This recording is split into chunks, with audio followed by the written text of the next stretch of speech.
ताकत यहाँ के विधायक, यहाँ के प्रधान के पास नहीं है। असली समस्या किसको है? क्योंकि जैसे ही ये क्षेत्र शेड्यूल क्षेत्र में घोषित होता है तो सभी तरह के अधिकार यहाँ आदिवासी समुदाय के लिए आरक्षित हो जाते हैं। इसलिए समस्या है यहाँ के उन नेताओं को जिन्होंने पिछले 70-75 साल में यहाँ के आदिवासी समुदाय को बेवकूफ बनाकर अपने बड़े बड़े महल बना रखे हैं। असली समस्या उनको है, समस्या उनको है। मैं साफ तौर पे भाई दिनेश, मैं आपको बता देना चाहता हूं कि 14 अप्रैल को बाबा साहब की जयंती का कार्यक्रम था इसी कुंभलगढ़ क्षेत्र में। मैं थोड़ा खरा बोलता हूं, कड़वा बोलता हूं।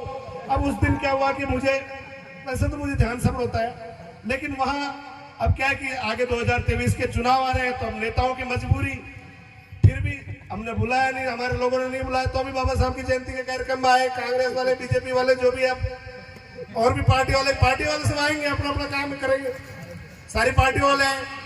अब साहब मैंने वहां कुछ बात कह दी तो बात नहीं हूं, मेरे सामने बात आई पीछे से अभी कि साहब हमें तो बुला के बेइज्जती करते हैं। भाई बुला के बेइज्जती करते हैं, इतनी इज्जत पसंद है, तुम तो कहीं नहीं रहे हमारे समाज के पास आओ। तुम लोगों की अब गरज पड़ रही है, अब तुम्हें पता लग रहा है कि ये समुदाय जाग रहा है, अपने हक और अधिकार की बात कर रहा है, अब इसके पास जाना पड़ रहा है। वरना 70-75 साल तुमने बिना आए हमारे वोट कैसे लिए ये हमको बहुत अच्छे से पता है। लेकिन अब तुम्हें लग रहा है कि ये समुदाय जाग रहा है, अब ये ऐसे वोट नहीं देगा, अब ये ऐसे वोट नहीं देगा, इसलिए मजबूरी में बिना बुलाए चल के अपनी बेइज्जती करवाने आते हो।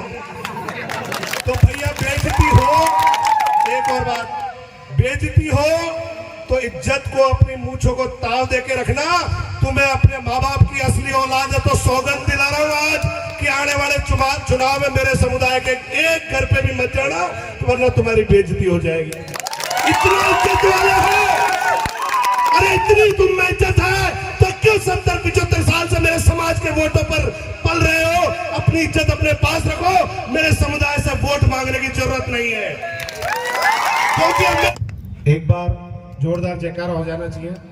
जय जोहर का नारा है, भारत देश हमारा है। जय जोहर का नारा है, भारत देश हमारा है। अब आप मेरे साथ अमर रहे के दो नारे जरूर लगाएंगे। क्रांति सूर्य भगवान बिरसा मुंडा अमर रहे, अमर रहे। भगवान बिरसा मुंडा अमर रहे, अमर रहे। मन्नारे जगदीश भील अमर रहे, अमर रहे। मन्नारे जगदीश भील अमर रहे, अमर रहे। आज इस मंच से शायद भाई जगदीश को खोने के बाद ये पहला मंच है, और पहले मन से भाई जगदीश को सबसे पहले मैं नमन करना चाहूंगा। इस भील प्रदेश के, इस पूरे आदिवासी समाज के इस मिशन में हमने एक बहुत नायाब हीरा खोया है। शायद उसकी क्षतिपूर्ति करना हम सब के लिए बहुत असंभव कार्य है। एक बार मैं पुनः यहाँ पधारे हुए हमारे आदिवासी समाज के गणवीर एवं मेरे अन्य समुदायों से पधारे हुए सभी भाइयों को जोहार, अभिनंदन, स्वागत करता हूं। और मैं सभी से आग्रह करता हूं कि थोड़ी देर के लिए जो भाई इधर उधर हैं वो थोड़ा सा बैठ जाए, क्योंकि हमें पता है भाई आप सब लोग सुबह जल्दी निकले हैं, कार्यक्रम बहुत लंबा खींच चुका है। मेरा प्रशासन के भाइयों से भी आग्रह, वो भी इत्मीनान से बैठे, क्योंकि आदिवासी समुदाय स्वयं अनुशासित है। आप लोगों ने अपना जाब्ता लगाया, अच्छी बात है, आप अपनी व्यवस्था, लेकिन आदिवासी समुदाय इतना अपने आप में अनुशासित है कि जब तक कोई उसको छेड़े नहीं, आदिवासी समुदाय किसी और को नुकसान नहीं पहुंचाता है। ये हमारे समुदाय का खासियत है। लेकिन ये भी हमारे समुदाय की खासियत है कि कोई हमको छेड़ दे तो हम किसी को छोड़ते भी नहीं। जब मैं बहुत छोटा था तो मेरे पिताजी एक बात कहा करते थे कि आगे से किसी की उंगली करनी नहीं, और कोई करे तो उंगली छोड़नी नहीं। तो ये जो परंपरा हमारे ऐसे नहीं है, ये परंपरा हमारे खानदानी पुरखों से हमें मिलती है। जब बहन बबीता बोल रही थी तो एक बात उन्होंने कही थी, उसी बात को मैं थोड़ा सा पूरा करूंगा कि ये जंगल हमारा कैसे है वो आपने बताया। एक बात हम जब कहते हैं हम इस देश के मूल मालिक हैं, हम कहते हैं इस देश के मूल बीज हैं, तो ये बात बहुत महत्वपूर्ण है, क्योंकि जब ये प्रकृति, ये क्षेत्र जब तैयार हुआ, ये पैदा हुआ, यहाँ का पेड़ पौधा, जब जीव जंतु यहाँ पैदा हुआ, तो यहाँ का आदिवासी उसी समय इसके साथ पैदा हुआ, इसलिए हम यहाँ के मूल बीज कहलाते हैं, उससे पहले कोई नहीं था। तो प्रकृति, तब लोग कहते हैं कि भाई सभी लोग इस तरह आदिवासी हुए, तो हम भी कहते हैं ना, कहाँ के मना कर रहे हैं कि बाकी लोग भी आदिवासी हो सकते हैं, लेकिन वो वहां के जहां से वो चल के आए तो वो वहीं जाए जहां के वो आदिवासी है। यहाँ का मूल बीज, मूल मालिक कौन है? भारत का जो आदिवासी है वो यहाँ का मूल मालिक है।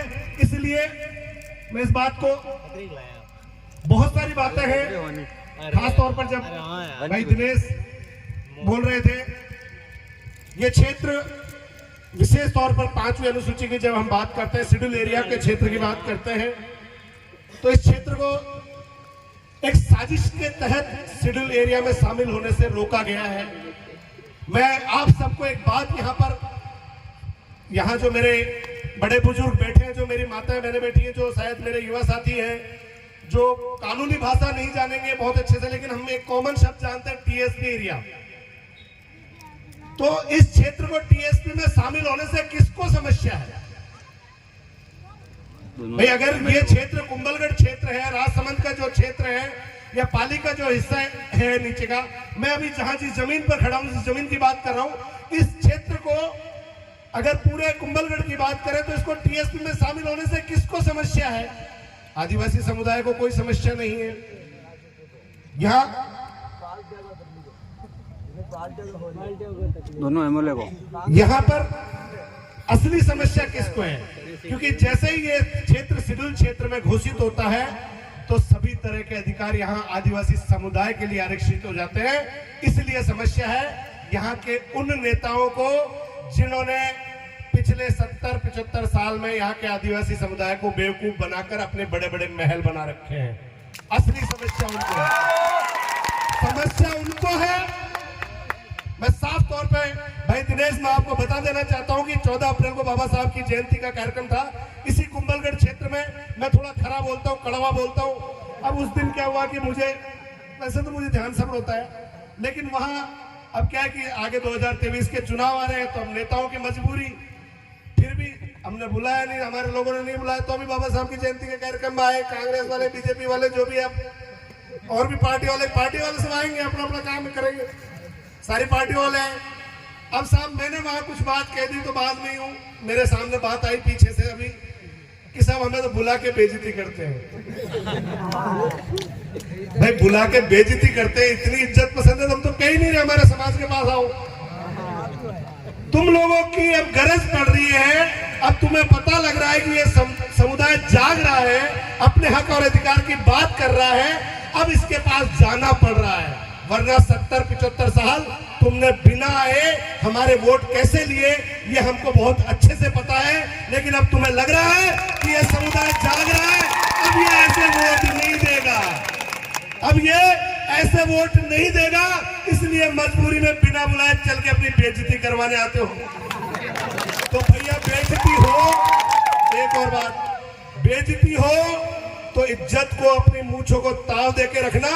तुम्हें अपने माँ बाप की असली औलाद है, तो सौगंध दिला रहा हूं आज कि आने वाले चुनाव में मेरे समुदाय के एक घर पे भी मत जाना, वरना तुम्हारी बेइज्जती हो जाएगी। इतनी इज्जत वाले हो, अरे इतनी तुम में इज्जत है तो क्यों 70-75 साल से मेरे समाज के वोटों पर पल रहे हो? अपनी इज्जत अपने पास रखो, मेरे समुदाय से वोट मांगने की जरूरत नहीं है, क्योंकि अब मेरा समुदाय, भाई दिनेश ने आधा अधूरा कहा था, मैं उस बात को पूरा कर देता हूं कि ये समुदाय जाग गया है।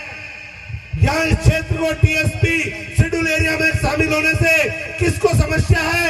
उसको समस्या है जिसका घर हमारे वोटों की राजनीति से चलता है, वोट हमारे लेता है, लेकिन काम वो दूसरे लोगों के करता है, उसको समस्या है। मेरे समुदाय को समस्या नहीं है। मेरा समुदाय चाहता है कि ये विशेष क्षेत्र, उपयोजना क्षेत्र में घोषित होना चाहिए, ये शेड्यूल एरिया घोषित होना चाहिए, क्योंकि मेरे समाज के जो, तो भाइयों एक बात आज आपको समझनी पड़ेगी, यहाँ जो बैठे हैं, आज मैं साफ साफ तौर पर कह रहा हूं कि करीब 6 महीने बचे हैं। जब से मैंने थोड़ा सा बोलना शुरू किया, जो आराम से पुलिस वाले भाई खड़े थे जिनकी ड्यूटी रिकॉर्डिंग करने की थी, उनकी रिकॉर्डिंग पहले चालू हो रही, क्योंकि उनकी ड्यूटी स्पेशली है, वो यहाँ की व्यवस्था से ज्यादा 2-4-5 लोग तो ऐसे लगाए जाते हैं जाके वापस फीडबैक देना है, साहब ये गड़बड़ हो रही है, देख लेना। मुझे तो पता है नस नस से वाकिफ हूँ, पर बेचारे ये भी कहे कि इनकी नौकरी है, नौकरी का सवाल है, आप लोग परेशान हो तो आपकी नौकरी को कोई खतरा नहीं आने देंगे, बिल्कुल। पर ये इधर की उधर चुगला चुगली जो कर रहा है थोड़ा सा बंद करें भाई। उनके कहने पे मेरे समुदाय के लोगों को अगर बेवजह परेशान किया जाएगा तो ये डॉक्टर रामगढ़ चुप नहीं बैठेगा। फिर चाहे 1 जाब्ता लगाए चाहे 100 जाब्ता लगाए, फिर मैं सहन नहीं करूंगा। ये विशेष तौर पर मैंने कई कार्यक्रमों में साफ तौर पर कहा है, क्योंकि यहाँ इस पुलिस और प्रशासन के माध्यम से मेरे समुदाय के लोगों को दबाने का प्रयास किया जा रहा है, डराने का प्रयास किया जा रहा है, ताकि ये आंदोलन जो एक समाज में जन जागृति का आंदोलन चला है उसको रोका जा सके। तो इस आंदोलन को रोकने के लिए अब कोई भी दीवार बना दो, ये आंदोलन रुकने वाला नहीं है। अब हमें क्या करना है, मैं आज सीधे सीधे मुद्दे पे, आज मैं ना इतिहास की बात करूंगा ना मैं और कानूनों की बात करूंगा, मैं सीधे सीधे मुद्दे की बात करूंगा, जिस मुद्दे की मेरे समुदाय को सबसे पहली जरूरत है। वास्तव में अगर आप चाहते हो कि ये टीएसपी एरिया में शामिल होना चाहिए कि नहीं होना चाहिए, होना चाहिए, तो ये शामिल कब होगा, जब हमारा कोई आदमी जाके हमारी बात आगे विधानसभा और लोकसभा में करेगा। और वो कब जाएगा? समस्या क्या है कि हम यहां तो कहते होना चाहिए, सब होना चाहिए, अच्छा होना चाहिए, लेकिन हम अभी मौका आ रहा है, 6 महीने बाद चुनाव आ रहे हैं, और हम लोग क्या करेंगे एक डबुड़ी के चक्कर में,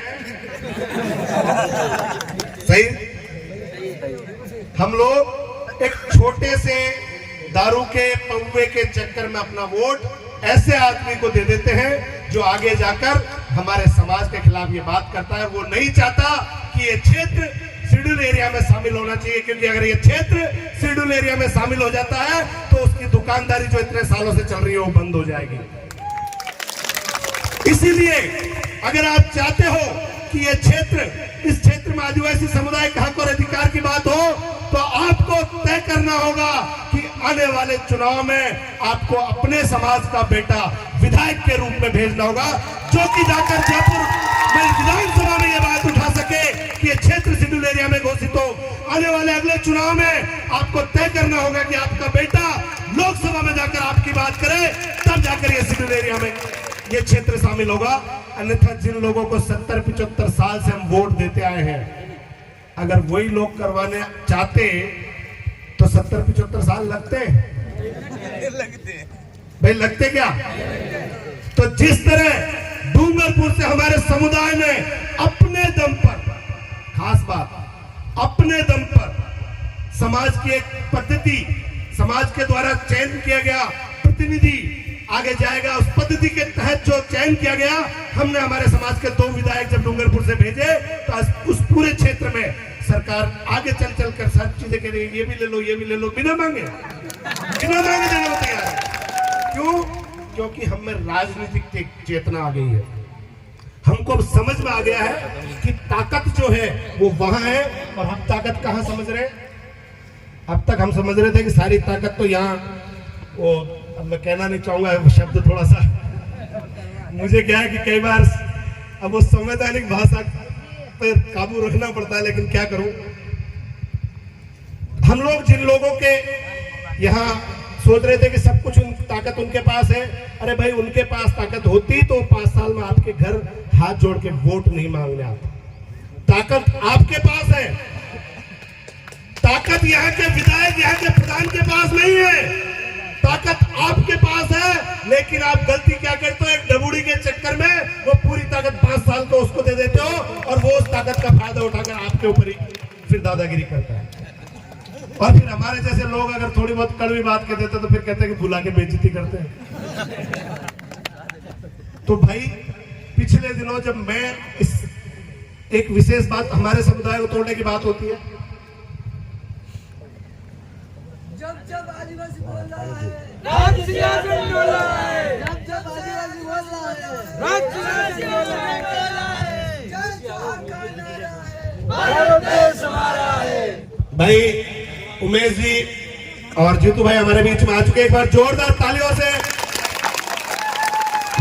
जय जोहर का नारा है, भारत देश हमारा है, अरे देखो देखो कौन आया, आदिवासी से, अरे देखो देखो कौन आया। अब दो धुरंधर आ गए, मतलब मेरे समय में थोड़े थोड़े समय की कटौती मैंने तय कर ली।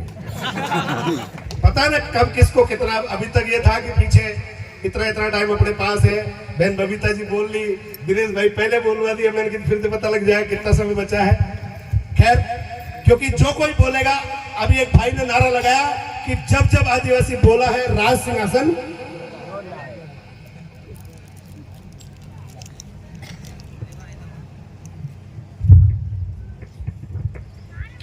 जब जब आदिवासी बोला है राज सिंहासन डोला है।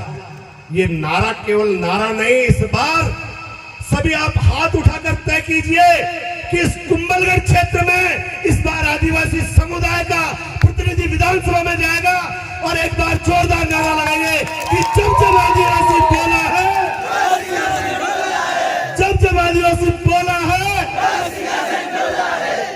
क्योंकि जब तक आप इस राज सिंहासन को नहीं डोलवाओगे, जब तक आप लोगों का उद्धार होने वाला नहीं है। क्योंकि ये जो यहाँ पर पुलिस प्रशासन और दूसरे जितने भी अधिकारी कर्मचारी यहाँ जितने भी इस पूरे क्षेत्र में लगे हुए हैं, ये सब अपनी मर्जी से नहीं करते। मेरे पास बीच में कुछ एक जानकारी आई कि यहाँ पर जितने भी अधिकारी, चाहे वो पुलिस विभाग में हो, चाहे रेवेन्यू में हो और किसी भी विभाग में हो, अगर आदिवासी समुदाय का छोटे से बड़ा काम हो, ये रिश्वत की मांग करते हैं, आदिवासी समुदाय का काम नहीं करते। तो मैं आज इस मंच से चाहे रिकॉर्ड करके पूरे क्षेत्र में भेज दीजिए, खुली चुनौती देता हूं कि अगर हम मेरे समुदाय के किसी भी कार्य के लिए अगर किसी अधिकारी कर्मचारी ने मेरे समुदाय को परेशान किया, तो उसका नंबर सबसे पहले लिया जाएगा। और ज्यादा परेशान किया तो मैं चुनाव का भी इंतजार नहीं करूंगा, ये भी याद रख लेना। अब हमारे लोग हर चीज के लिए परेशान किए जाए, ये सहन नहीं किया जाएगा। मैं यहाँ इस मंच से यहाँ हमारे जानकारी में आया है कि छोटे छोटे मामलों में हर एक चीज में यहाँ पर मेरे गरीब भाई से यहाँ का प्रशासन रिश्वत की मांग करता है।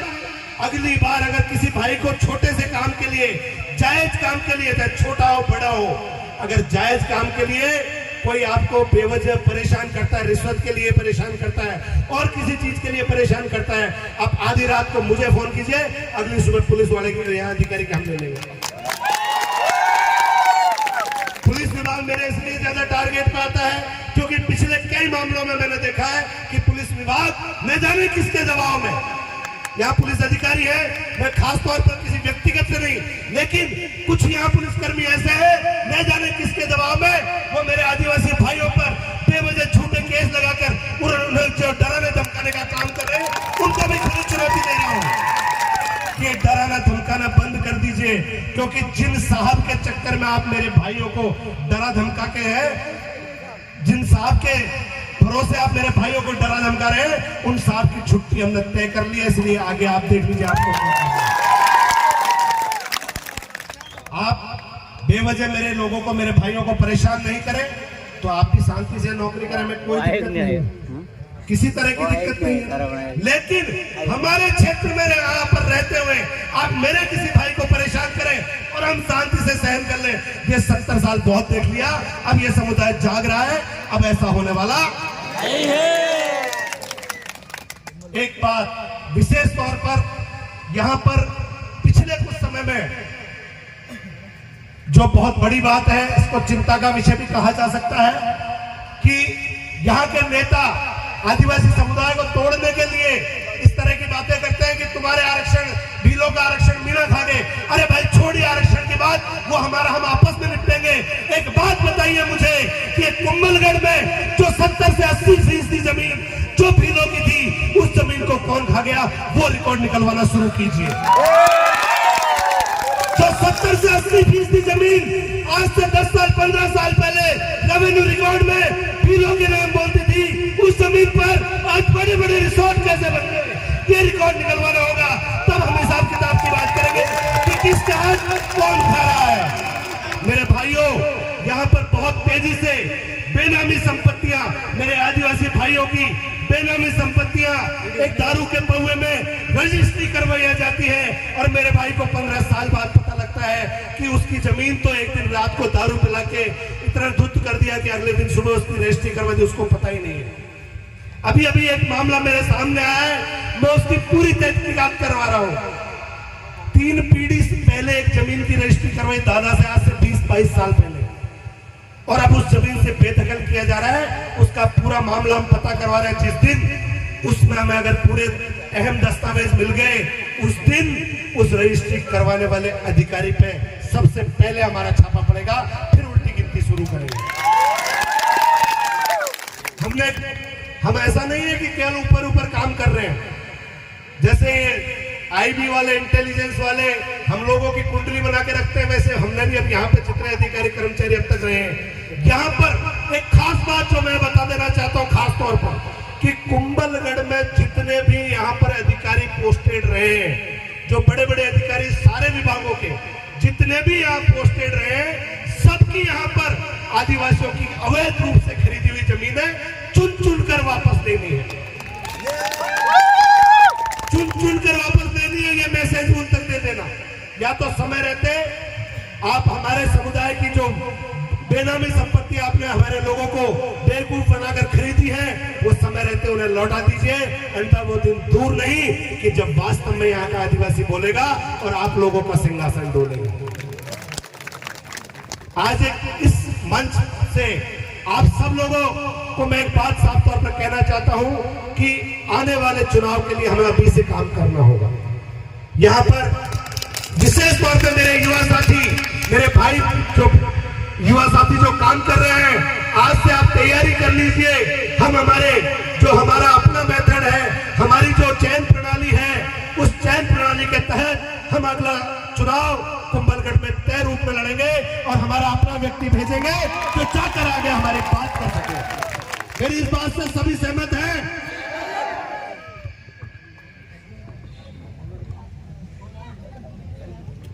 मेरे पास धीरे धीरे घूम के इधर के रास्ते यहां तक पर्ची आ गई, अभी तो कुंडली खुलना शुरू हुई है। मैंने कहा ना, ऐसा नहीं है, कुंडली ऐसी पर्चियां बहुत आती है, पर अब लाइव आ रही है। पहले हमारे लोग गुपचुप देते थे, अब लाइव दे रहे हैं। एक विशेष मामला और आया कि जैतारण में राणा पूंजा का बोर्ड लगाया गया था, जिसको हटा दिया गया था और पुलिस प्रशासन ने केस भी दर्ज नहीं किया, तोड़ा गया। मैं यहाँ एक बात पूछना चाहता हूँ, शायद ये संज्ञान वही है जो मेरी जानकारी में आया था, जिसमें मामला दर्ज करने में देरी। मैं यहाँ पे जो पुलिस अधिकारी, सक्षम पुलिस अधिकारी है, मैं एक बात पूछना चाहता हूँ कि अगर यहाँ से इसी क्षेत्र से जुड़े हुए क्षेत्र में एक झंडा हटाने पर जबकि हटाया भी नहीं हमारे लोगों ने, तो सबसे पहले वहां उसको हटाने वाले भी प्रशासन के लोग ही थे, लेकिन उस झंडा हटाने के नाम पर हमारे अपने भाई, हमारे अपने एससी के भाइयों को एक महीने तक आप लोग जेल में सड़ा देते हो, और हमारे आदरणीय परम पूज्य राणा पूंजा भील का अगर एक बोर्ड हटा दिया जाता है, आपको केस दर्ज करने में भी बड़ी तकलीफ होती है। क्यों भाई? हटाने वाले आपके फूफा लगते हैं क्या? नहीं, आप केस दर्ज कर लोगे तो कल को आपकी बुआ को घर से निकाल देंगे। यूं आप अपने नियमानुसार जब अगर घटना घटी है तो आपको केस क्यों दर्ज नहीं किया? क्यों आपने उसमें नियमानुसार जांच नहीं की? क्योंकि आप सब किसी एक के दबाव में काम कर रहे हैं। मैं फिर कह रहा हूं यहाँ के प्रशासन को कि आप राजनीति के दबाव में आकर मेरे समुदाय के अधिकारों के साथ छेड़खानी नहीं करें, अन्यथा आपके लिए भारी पड़ेगा। साफ तौर पर खुली चेतावनी दे रहे हैं कि ज्यादा दिन दूर नहीं है, उल्टी गिनती शुरू हो चुकी है। जाके कह देना अपने साहब को कि अपनी उल्टी गिनती शुरू कर ले, उनके साथ साथ आपका भी नंबर आ जाए। और मेरा समुदाय जाग चुका है, और अब वो ये गलती जो 70 75 साल से हम करते आ रहे हैं, अब वो ये गलती नहीं करेगा। अब वो अपना वो बेटा विधानसभा में भेजेगा जो जाकर उनके हक और अधिकार की लड़ाई लड़ सके। हम ऐसे भाई तैयार करेंगे जो हर स्तर पर हमारे हक और अधिकार की लड़ाई लड़ सके। मुझे लगता है कि और भी कई वक्ता हमारे बीच में हैं। आज मुझे और विषयों पे बात तो नहीं करके सीधे समय, क्योंकि बाहर से आए, मैं तो आप लोगों के बीच में दूसरे तीसरे दिन रहता हूँ। टाइम है लोग और भी हमारे कुछ भाई कह रहे हैं कि और भी कई मुद्दे हैं जिनकी खुली खुली बात करनी है। मैं आपकी भावनाओं को समझ सकता हूँ, लेकिन भाई उमेश यहाँ पर है, भाई जीतू है, ये भी वो शेर है जिन्होंने मतलब, अब मैं और ज्यादा व्याख्या करूंगा तो सही नहीं रहेगा समझ से, लेकिन मैं विशेष तौर पर पुनः उस बात को उद्धृत करना चाहता हूं कि आज हम सब लोग, जितने लोग इस पंडाल में मौजूद हैं, एक प्रण करके जाएंगे कि आज से हम आने वाले चुनाव तक, जब तक हम अपना विधायक हम अपने तरीके से अपना आदमी चुनकर नहीं भेजेंगे, हम दिन रात मेहनत करेंगे। हर एक आदमी 4-4, 5-5 आदमी को जागृत करेगा और आज हमें प्रण लेंगे। अगर आप मेरी बात से सहमत हैं तो सभी हाथ उठाकर एक प्रण लेते हैं कि कुंभलगढ़ विधानसभा से अगला विधायक आदिवासी समुदाय से होगा। ये शपथ खाकर आज हम अपने घर की ओर जाते हैं। एक बार जोरदार जय जोहार का नारा है, जय जोहार का नारा है। और मैं साफ तौर पर अंतिम बात को मेरी यहाँ एक जो विशेष तौर पर मेरे पिछले समय ही प्रसंज्ञान में आई है कि हमारे कुछ भाई जो दिहाड़ी मजदूरी करते हैं